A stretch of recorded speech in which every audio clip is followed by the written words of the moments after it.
Time now for the business day. Jamaica's manufacturing sector has received a significant boost with the official opening of the Seek factory and warehouse. It's an investment being hailed as a strong vote of confidence in the country's industrial future. Deidre Thomas has the details. The $185 million investment represents a major step in expanding the state-of-the-art facility at Seek factory. Our industry is not just manufacturing of books. The stationery industry, the printing industry, the reselling of the book industry, anything that ties to paper, we're not asking for a handout, we're asking for a little recognition because we have 20, 30, 40, 50, 60 years of which the McDaniel family, along with my family, have started and have gone through the journey. And I can say it takes a lot to keep the doors open for over 6 decades.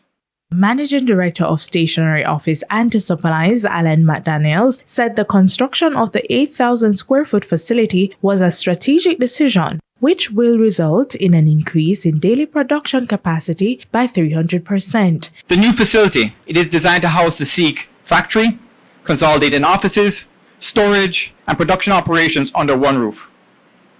When you bring these functions together, you reduce bottlenecks, increase speed, and strengthen quality and control.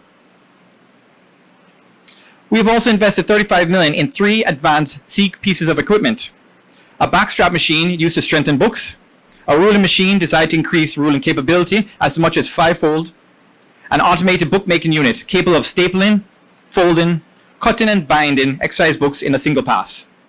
Meanwhile, speaking at the opening ceremony of the event, Minister of State in the Ministry of Industry, Investment and Commerce, Delana Seabright, says this investment positions the company as a key player in transforming Jamaica's manufacturing landscape. Building more resilient supply chains, supporting jobs and skills development, and of course reducing Jamaica's dependence on imported goods. Our trade deficit is quite significant. I think we export about just under $2 billion US, but we import about $7 billion plus US.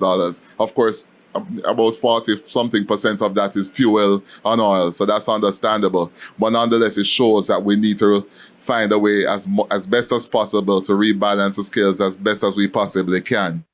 Manufacturing remains a vital pillar of the economy, contributing roughly 9% to gross domestic product and nearly half of the country's export. Deidre Thomas, TVJ News. The JC Index advanced by 474 points today, while the Junior Market Index declined by 10 points. The winners include Everything Fresh, Jamaica Public Service 7%, Caribbean Flavors and Fragrances, Caribbean Assurance Brokers, and Kingston Properties. The losers include Caribbean Cream, ISP Finance Services, Margaritaville Turks, US Dollar Shares, Paramount Trading and Access Financial Services. 23 stocks traded firm. Foreign exchange trading ended with banks and cambios selling the US dollar for an average $158.62. The Canadian dollar is being sold for $115.95. The pound is going for $212.58, while the euro is selling for an average $185.69. And that's the business day. News from overseas when we come back.